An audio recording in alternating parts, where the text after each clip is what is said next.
Hi, everyone. I'm really excited to be here. It was a great week chairing the digital Loeries, and there was some really great work. Since I flew halfway around the world to be here and actually judge work, I'm going to show you some of my work today and some of my team's work, and feel free to judge it, as I know you will. And also, send me a mail if you want to tell me about it, or if you have to tweet, only look for scores 70 and above. I wanted to go ahead and start with something that I think is obvious. Way up high. Toto, I have a feeling we're not in Kansas anymore. You ought to see the wizard, the wonderful Wizard of Oz. Too tiny is the Wizard of Wiz, if ever a Wiz there was. If ever a Wiz there was, the Wizard of Oz is one because of the wonderful things he does. Now, I made the assumption that when you heard I was from Kansas City, you either said, "Where the hell was that?" or you made a joke about the Wizard of Oz. And I can't tell you how many times in my career, because I fly around the world a lot, I am asked about Toto. And I don't have a dog named Toto. And I do, though, appreciate the opportunity to wear red shoes. So I just wanted to start with this. In all seriousness, I actually thought about this film and how it related to creativity in the industry. And before I get into that, I actually want to let you know that I don't live in Kansas. And not only do I not live there, VML is not in Kansas either. We're in Missouri. Kansas City is actually split by a river. So if you ever say that you're going to come and visit me, or you're going to visit VML, you're actually going to Missouri. Just a little geography. Next. Kansas City, if you looked at the images on your left, that is what Kansas City used to look like in the 1900s. So we're known for cattle and beef and barbecue and jazz music and the blues. The images on the right are Kansas City today, including the Kauffman Center with TEDx Kansas City. And VML is actually the sponsor of TEDx. And we had the largest event this year with TEDx with 2,300 attendees. And I know that you have a Cape Town TEDx, and I would encourage you guys to attend one if you have not done so. So I'm not going to show you this to brag about our bandwidth, but what I am going to tell you is that Kansas City is the first city that is getting the rollout of Google Fiber. So I'm not sure if you know that much about it, but download speeds are going to be 100 times faster today than they were months ago. So this is already rolling out. It will be in Austin as well. And I have a clip here to play for you that is of Aaron Koblin from the data arts team at Google that just talks about the possibilities with data coming through this fast. My name is Aaron Koblin, and I lead the data arts team in Google's Creative Lab. So our team experiments with digital technologies and storytelling and data visualization. A lot of the projects I've worked on involve collaborative creativity, and how do we connect people to build something greater than the sum of its parts. We have so much more speed and bandwidth that now we can share media and collaborations with each other in real time and in totally rich and exciting new ways. In the Johnny Cash project, it was basically a collaborative creation exercise. So basically we asked people to create small drawings, and each one was a single frame in a music video. And this music video is basically a constantly changing dynamic database of different people's contributions. With the Johnny Cash project, there was a very defined narrative, and everybody was working together to build this vision. With Exquisite Forest, it was more about how do we let people evolve the story their own way and kind of experiment. We created a small animation tool so people could kind of author their own little short stories, but then other people could manipulate that and then evolve the story a different way. I think I'm really excited to see the new ways that we'll begin to communicate with each other when we have this much bandwidth. Every technology kind of starts off by imitating the past. You look at the first car, it was a horseless carriage. The first phone was a speaking telegraph. And I think with the internet, it's kind of been emulating a number of different paths. There's been news and television and all these different things. What's really exciting now is the potential of the internet is to do things that are completely different from what's been done before. I think with fiber, it's going to be the next level of what's possible there. After you pass a certain threshold of speed and connectivity, The limitation is no longer how many bits you can send across the wire, but it's our own imaginations. So I'm really just showing you that, just so you understand a little bit about what my world looks like right now. I did find it really interesting to be here, though, because I feel like we have skipped in the United States. When you think about things like email or you think about like feature phones, we don't use that type of technology that much. In the email industry, that when you're looking at those, they're very analytical. So they're down to testing every single thing in an email. And what I saw here was a lot more creativity because it's not the same type of market. And when you think about phones, of course, it's completely different. Because our phones, even from little tiny kids, just went straight smartphone and have been web-enabled phones for so long that we don't think about the smart or the feature phones and what you guys can actually do with some of the text messaging. We just don't do that type of work right now. So I did find that kind of refreshing. I think that you have to think a little harder about the idea sometimes when you do that. So this picture is actually VML, the headquarters of it. You're looking at an aerial view. I know that some people Googled my address, and we are in an airport. It's a large airport, but it is not the international airport, but it's a really cool space. In Kansas City, there's over 600 employees at VML. A few more facts about us. There's over 1,500 employees VML globally. We have 20 locations. We're part of WPP and part of the Y&R family. The two newest locations are Johannesburg and Cape Town, and we're really excited to say that Native is actually part of our team now. And that happened my summer, that happened a few months ago, and I just wanted to give a shout out to all of them if they're here in the audience. And just so you can take a look, these are some of our global clients. Kellogg's, Colgate, Wendy's, Gatorade, a lot of CPG, Microsoft work. But this is our global clients, you know, different offices working on different things, but we are really good at collaborating on them. So this is my husband, Jeff. This was the only way he could get in the presentation. And it was actually his only way to come to Cape Town. So I'm kind of kidding. I actually put it in here because I was married. I've been married for 20 years. And I was actually married before the internet was introduced publicly. In the United States, it was introduced in 1991, the year I graduated from college. In August, CNN reported the 22-year anniversary, and on the same day, they reported that there have been 1 billion web-enabled cell phones sold. So now that many people have access in their hands. So just think about that in the 22 years. And obviously that number is just going to continue to grow. These are my two daughters. Kylie was born in 1999. In that time, or 1994, and in that 3 years, the internet had grown 341%, right? And then the most amazing thing, Amazon had written their business plan to actually start e-commerce, which is when I think things changed for a lot of us. Hallie was born in 99. Microsoft was declared a monopoly in 99 because they had all the browser market along with Netscape. So in the US, they were declared a monopoly. Napster began peer-to-peer file sharing when Hallie was born too. So start thinking about that changing and people sharing work with each other. These are the girls today. And a lot's changed in 10 years, not just with them. Facebook launched in 2004. YouTube launched in 2005.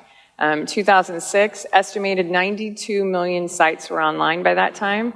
And the start of the monthly service was free for AOL because of advertising revenue. Okay? And then 2010, Instagram was launched. And then they proved that a picture was worth more than $1 billion when Facebook bought them in 2012. I'm telling you that information so you can think about it. I know you know a lot of these facts, but think about my daughters and their life in that 10-year span, because all they've been familiar with was this kind of technology, and they've been used to it since they were very small.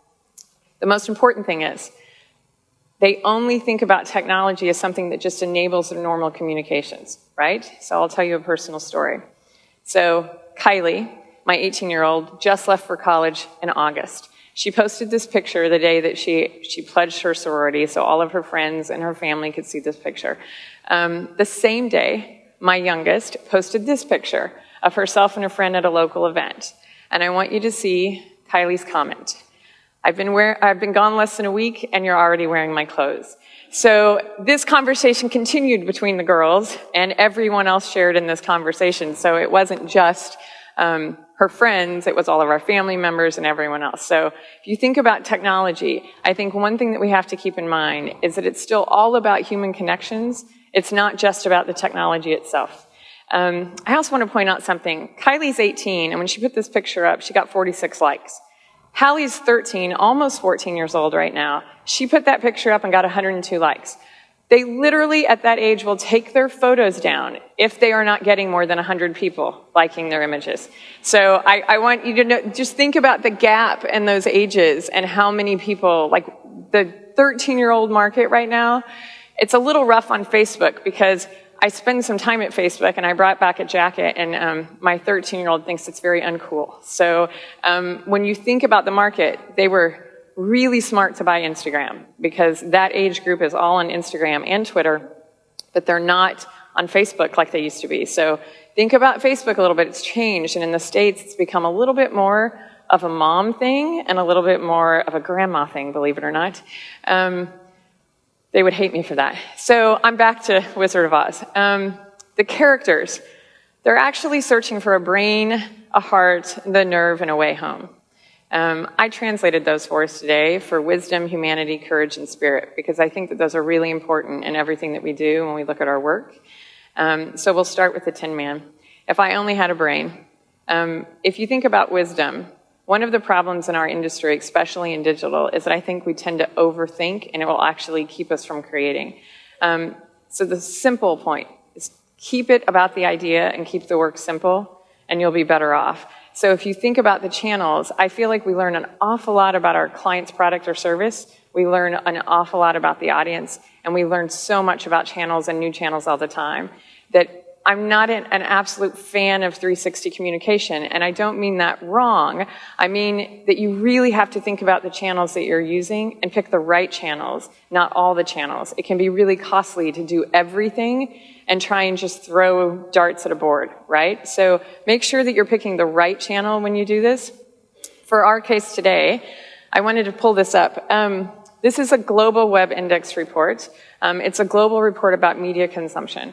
And in the internet right now, some of these markets are over 30% on a day usage, 30% on mobile, right? You know this already. South Africa's almost at that 30% mark. And you'll notice that US is actually a little bit lower, right? You can look at the bandwidth that we have in the US and think about why. Because we're still doing a lot on desktop. We have internet TV. We have a lot of other channels. So even though mobile's high, it's not necessarily quite as high as some of the other areas. This is across 31 markets, by the way. So the first case study that you get to judge is a piece that we just finished. We did this work in August, and it's for an old theater in Kansas City. And the theater had a problem, right? I think you've seen this before. So they can't tend to pull in a younger audience. I hate to say that their older audience is starting to die off, but the fact is live theater has changed a lot, and the younger audience isn't going. So they came to VML, and they asked us about changing, or how should they change things. And what we did is we actually told them to reinvent a performance. So here's what we did. These days, people can't bear to be without their phones.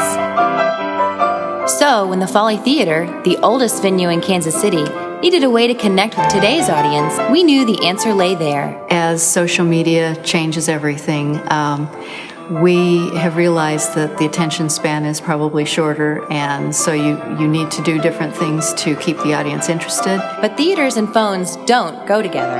In fact, theater goers are repeatedly told to turn their phones off. So we came up with a way to keep them turned on. They would direct the show and engage with performers right from their seats. Here's how it worked. People learned about the upcoming plugged-in burlesque performance through social media, art galleries, and other events around the city. Local media picked up on the story, helping to drive interest. Then it was showtime. Through a mobile app, the audience voted on costumes and props they wanted the performers to wear. They chose songs for the band to play. They directed how the action on stage would unfold, and actually controlled how much clothing a dancer would take off. They also connected with the cast, both before and during the show. And every moment of the night was shareable, helping build immediate buzz for the theater. It was amazing to watch how much more engaged the audience was, because they really did become part of the performance in so many ways. In the end, the audience didn't just watch a show, they directed it. Attendance went up, social chatter increased, and the theater nobody was thinking about became the theater everybody was talking about. So I don't actually recommend that every single theater performance is with your phone, but the reason we did it with burlesque is we knew that we could work with those performers for a good 6 months and figure out how to time it and what would happen. And we actually pushed content that night. So you got the app, and then as you were in the theater, we would push content based on stuff, and they would change the performance by that. So it did get a lot of buzz. It did get a lot of people talking in Kansas City. I don't know if we'll do it again, but it was a really fun experience, and I think it definitely got a lot of buzz for that particular theater. So the next one, I actually think that you might have seen this. And I know that Tony Granger was here last year too, so he might have shown this piece of work as well. I put it in here not just because of the mobile that we did for this work, but honestly because we partnered with GPYNR in Melbourne, and this goes back to the world being very small. We did this work from Kansas City and from Melbourne, worked as a team, and I think you're going to see a lot more of that in the world, like as far as like splitting up stuff and working together and collaborating on projects in any form. So I'm going to go ahead and play this piece for you. The brief was to recruit 850 medical students worthy of a Defence Force University scholarship. But how do you find the best? We created medically diagnosable advertising. In doing so, we changed the way students diagnose and study the human body. Introducing Mobile Medic. Mobile Medic was a new diagnostic tool that allowed students to use a range of techniques to identify and treat real medical conditions using their smartphones.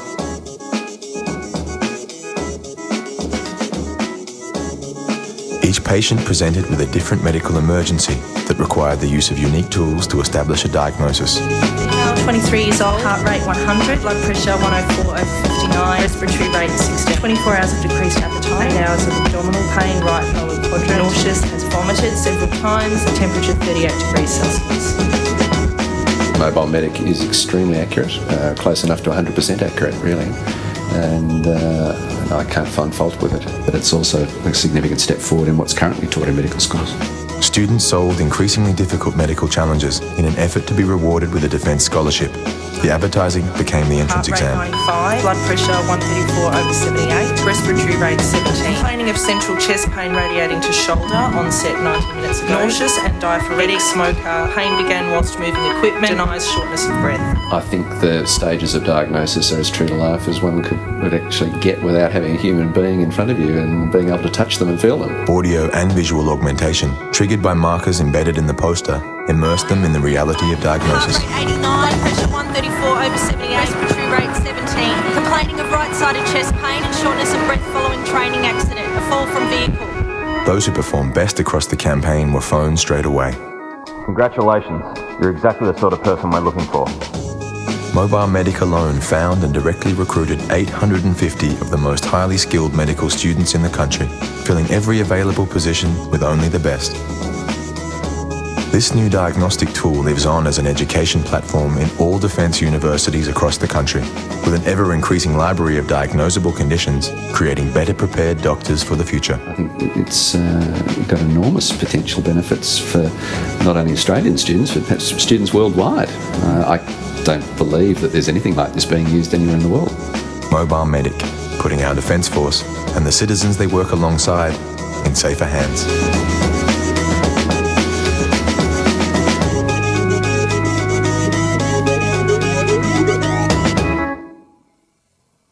Okay, now we're on to the Tin Man. If I Only Had a Heart. I just saw something recently about this. I think it was when Apple just released their new phone, which I can't wait to have next week when I get back. But it basically says that technology should never get in the way of humanity, right? And that means design, that means in anything, that means in advertising. Like technology should only enable the idea and only should enable humanity when you think about the way to use it. The other thing is to think about our creative ideas should absolutely evoke emotions.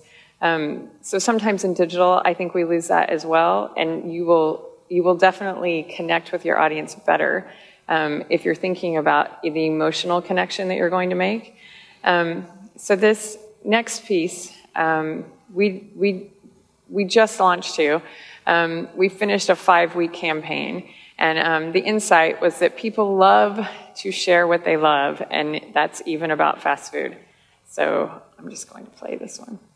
Fast food restaurants shout new and limited time all the time. So much so that people tune it out. So when Wendy's launched their new pretzel bacon cheeseburger, we decided to let the customers sing its praises instead. And we sang their words right back to them as pretzel bacon cheeseburger love songs. OMG, I love the pretzel burger from Wendy's. It's delicious. Fireworks in my mouth hole. This could be the most flame thing ever. These love songs increase social chatter and trial by using our fans' actual tweets and Facebook posts about the new cheeseburger as the actual lyrics, misspellings, hashtags, and all. Holly Cowbell just had the new pretzel burger, life-changing. Every week, new tweets and posts were collected, new love songs were scored, and a new video was produced and released online. And every day, we had more fans on social media sharing the videos and adding their own comments in hopes of getting their love sung back to them.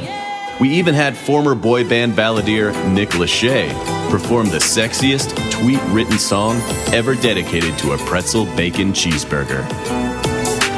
Bro, that at Wendy's bacon pretzel burger looks incredible. Wendy's worked hard all day, need something in my tummy. Wendy's pretzel burger, why are you so yummy?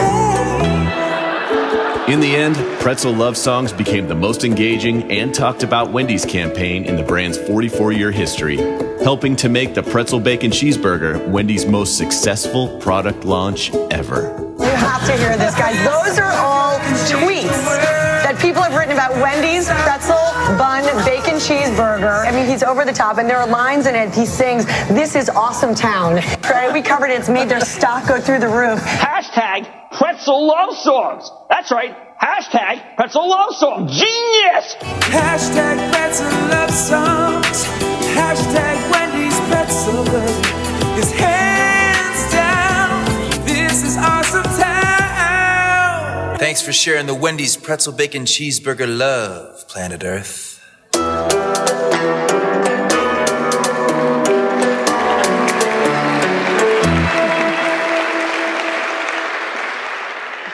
My team will be thrilled with that reaction.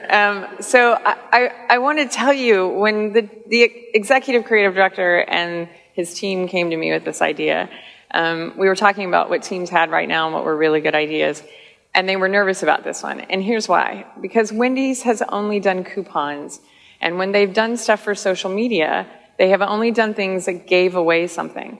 And our team really wanted to do something creative, and they came up with this idea. And I said, your production better be really good. And you better, they actually went after Jack Black. He just cost too much money. But when they came up with the idea, they were like, the only problem is, if it doesn't succeed, we will always do coupons, moving forward. So they took a big risk here, and they really went out on a limb, and they really pushed for this idea. And Wendy's obviously couldn't be happier. So I don't know if you know what Mad Money is, but the guy that was doing hashtag, right, that whole show, that is all about stock. So we were really surprised when it showed up on this stock show, but Wendy's is third in stock behind Burger King and McDonald's both. And what he was saying is this is an up-and-coming stock that you should buy. So their stock did go through the roof. And I think whenever you look at skepticism when it comes to social media, and we're having problems with that in the US too, is what's the return on investment? This is what we're starting to see. It didn't happen right away, but this is what we're starting to see now. So it really was a return on investment. And what was also nice is that Kaplan had to go back in and change their TV to match this campaign. So that was also good for us. The next one, Mind Drive. So this is a little bit different. This is about content that I think people actually like to share on social. And it's really about authentic stories about people. And this is an organization that we worked with. This didn't launch until the end of June this year. But I was really pleased with this work as well. And we'll see what you think.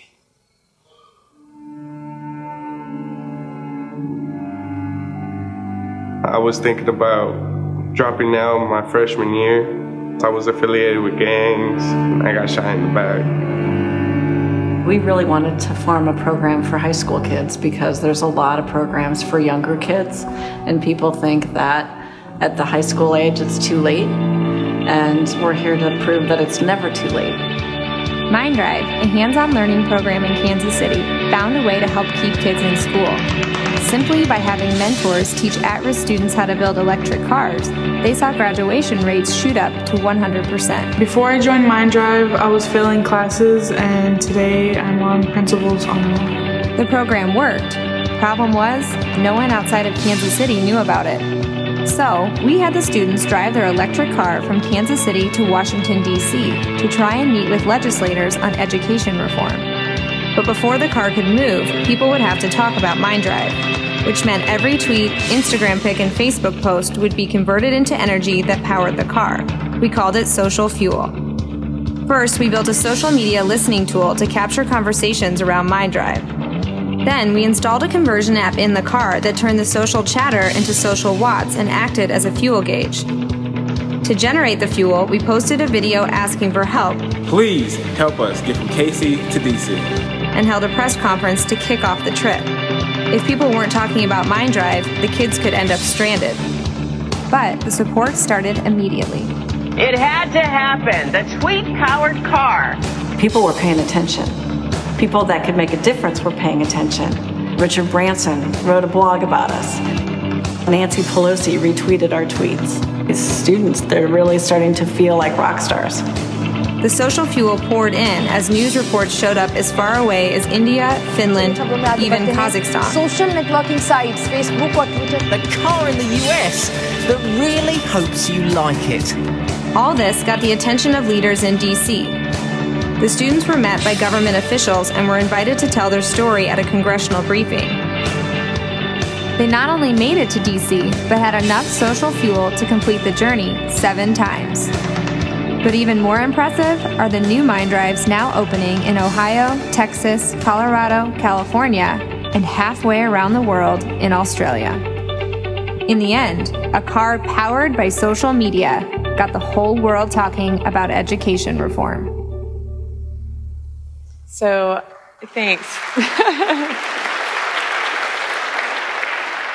Yeah, I'm really proud of that work, and not just because it helps people, not just because of the connections you make, but we also did the PR for that. So when you think about agencies and like having full service agencies, and we started as a full service agency, so you know, we just went really far digital for a very long time.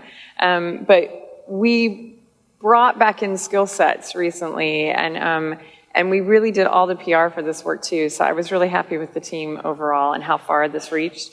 Another thing that you guys need to look at, another global stat. We're consuming about 10.7 hours of media a day now. It's a little scary. And more than half of that is actually in digital work. But what's also important is that about 40% or 48% of that time is actually on social channels. So whether it's blogging, whether it's on an actual social network, you're in the social atmosphere. And so I want you guys to think about that when you think about your work too, because I see this category, it was big here this year. I think that that's going to continue to grow. So you've really got to figure out how you're going to use that medium, not just to do the products and sell things, but to connect with people and to make sure that you have content out there that people actually want to share. So one of my favorites, the lion, courage in our work. I feel like if you try too hard to avoid failure, you'll also avoid success. Again, I mentioned spending time at Facebook in a few places. They have this, they have posters up everywhere at Facebook headquarters that are, motivating to their staff. And one of my favorites says, "What would you do if you weren't afraid?" And we use that too now as a theory that when someone has a really good idea, what would you do if you weren't afraid, sometimes takes that one step further, right? So we look at that when we look at our work.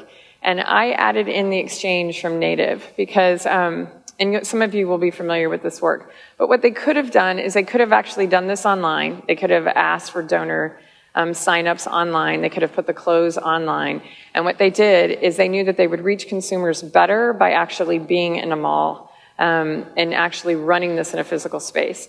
And I'll play the case study, but what I want to really say is when we talked about this, we had a few drinks the other night, and we were talking about this work, and I think that we have the opportunity to take an idea like this and actually make it global. I mean, we definitely have the network to put it in place, but we have it to where you can actually take an idea and put it in malls across the world and make this a much bigger idea and touch a lot more people than just doing it in one place. So I'll play this one for you. We live in a society so driven by consumerism that fashion and popular culture have become more important than human life. But what if fashion could actually save lives? Rather than fighting consumerism, we used it to our advantage and set out to prove that it could. Introducing The Exchange, the world's first fashion boutique where you can't buy anything with money, but only with a currency of life, your organs. As an initiative for the Organ Donor Foundation of South Africa, we opened a pop-up store in Cavendish Square, one of Cape Town's most popular malls. With every organ donor potentially saving up to 7 lives, each item in the store came with a powerful price tag. Handcrafted with very little budget, the store was filled with clothes and accessories, all donated by some of South Africa's most fashionable designers. The exchange became popular, fast. Shoppers could only pay by registering as an organ donor. This was done through a simple sign-up app that we created. This unique shopping experience was socialized through Twitter and the Organ Donor Facebook page, driving even more people to the store. Using models who were actually waiting for organs, we created fashion-styled in-store posters and print ads to further drive traffic and reinforce the idea that fashion could save their lives. The exchange was featured on Primetime E! News, The Expresso Show, 5FM, Heart FM, Talk Radio 702, Cape Talk, in newspapers and across local and international blogs and news sites, making it a huge awareness and recruitment campaign. Facebook fan engagement grew by 628%, and after spending less than 20,000 Rand on the entire project, we earned 4.5 million Rand in free PR. In the first month, 759 items had been sold without a single cent ever changing hands, potentially saving over 5,300 lives.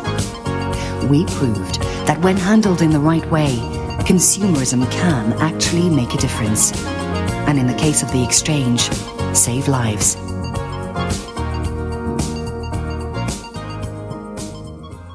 Yeah. So we definitely look at work and we think about changing people's lives, and I think that everybody in here has talent in their agency to do this, and it's probably the reason there's so much public service and so much pro bono work, is that just being in this industry, you have the ability to change the world. So I would encourage you to do that anytime that you get the ability or the chance to do it. Here's one, Nashville. So this piece we've been working on for over a year, and I'll talk about it a little bit afterwards, but what I want you to know is that this client came to us and they asked us for a website. Totally fine, we did the website. And it was just a redesign. But then they asked us for a TV spot. And the TV spot that they wanted was just to drive tourism to Nashville, Tennessee. But Nashville, Tennessee had a perception problem of being a country western town, and they really had changed, and we came up with a completely different idea for them. And it took us about a year to get this finished. The city of Nashville had a perception problem. Most Americans still saw it as a backwoods country western town that wasn't worth visiting. But in reality, it had evolved into the coolest, most diverse music city in the world. Nashville had a problem tourism ads couldn't fix. and they had no media budget. So, we had some of the biggest names in music who happened to be Nashville residents, like the Black Keys, Kings of Leon, the Civil Wars, and others, tell the story of Nashville's dramatic transformation. And we didn't have to pay them a dime. They did it purely for the love of the city they called home. The result was a 1-hour-long documentary called For the Love of Music. Nashville's way, way, way, way bigger than country music.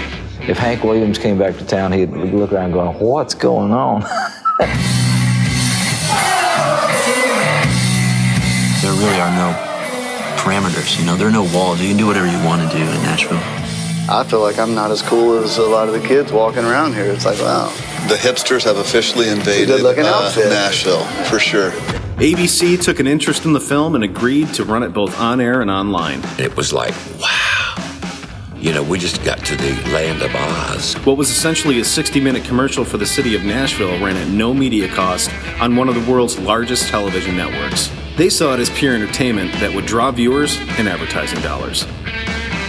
Word of the film spread. Magazines, music blogs, and news sites picked up the story and drove people to watch the film's premiere.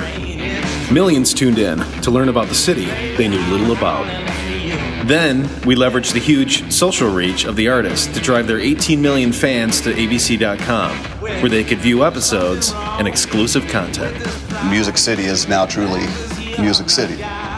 But changing perceptions wasn't enough.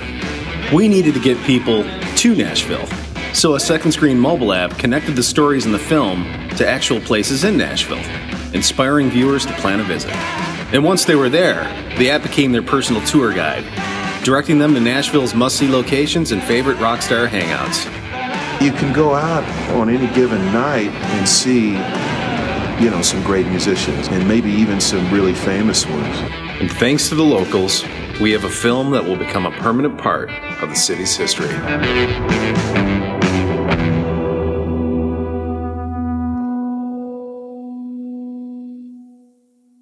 Okay, so my executive creative director of branded content was in heaven.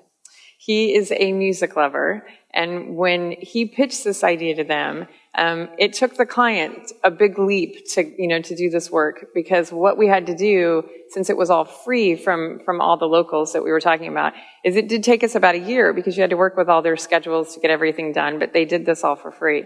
The caveat is, it launches November 3rd. So I had them go ahead and finish this case so we could look at it. All the work is done. All of it's up. ABC is signed off on everything. But it's launching November 3rd, so wish us luck. But this documentary is finished now. And if you think about the 30 cuts of video, we also set up the PR for the 30 cuts that were for all the celebrities themselves to send out in all of those channels. So this was really fun work, and I'm really proud of it, and we'll see how the documentary airs on November 3rd. Okay, so here's something you should know too. Global again. People are multitasking while watching TV. We know that. We know that mobile is actually up. And then if you look, well, it says none of the above now. So the thing's a little bit different. But if you had put it where the box was supposed to be, it would have actually said interaction with online TV content, right? That number isn't really high right now, but also we're not doing a lot of work in the US with that number. What the app, the second screen app actually does is when it listens, or when it actually hears the documentary, it syncs up to it and gives you content from that app. So we're going to keep working in this area to see what we can do as well, as far as when you're watching TV and things are working. What you get right now is really people more commenting and social about stuff, but we're trying to actually work with the programming and see what we can get done. Okay, so last but not least, Dorothy's trying to find her way home. So what I would have all of us do is just keep trying. If you're really pushing your work, you're going to fail. So definitely just keep trying to push really good work. And then this slide means something to me that's a little bit different, and it represents Dorothy. So I've been asked, because I'm female, so many times about women in diversity in advertising. And as you can tell, there's not a lot of women in leadership roles. I don't have stats for South Africa, but I do have them for the US. So there's only 3% of the CDs in the US that are women. even though 60% of all personal wealth is controlled by women in the US. And the number that you really need to be looking at is the next one, which is 20 trillion in annual consumer spending is driven by women globally. So what I want you to think about and just encourage you to do is to look at your teams in creative and really think about the diversity of your teams. Not because I do not think that men cannot market to women, because of course they can and they have for years. So I'm not saying that, but what I'm saying is the world is changing much faster than the advertising industry is changing. And it's best to have a lot of different diverse views on your teams. I think what you'll find is that work actually comes out better if you have a lot of different people throwing in ideas. So I wanted to add that in. The last thing I'm going to show you is a reel that I hope inspires your next creative challenge. Picasso told us that if you can imagine it, it's real. But what about the things you can't imagine? Like a car, literally powered by social media, that gets the whole world talking about education reform. Imagine looking inside a body with your phone to diagnose a medical emergency. Or going inside sports' most elite athletes to see how nutrition fuels their bodies and affects their performance. Or turning trash into something that is actually good for the environment. Where most people stop, we're just getting started. Their finish line is our drawing board. We keep questioning, imagining, until that crazy idea in our head is real. Until a phone can become eyes for the blind. Until encouragement can come exactly when and where you need it. Until an audience can direct live theater from their seats. We keep pushing until what's never been done is done. Most advertising interrupts people's lives. We don't stop until we change them. Thank you.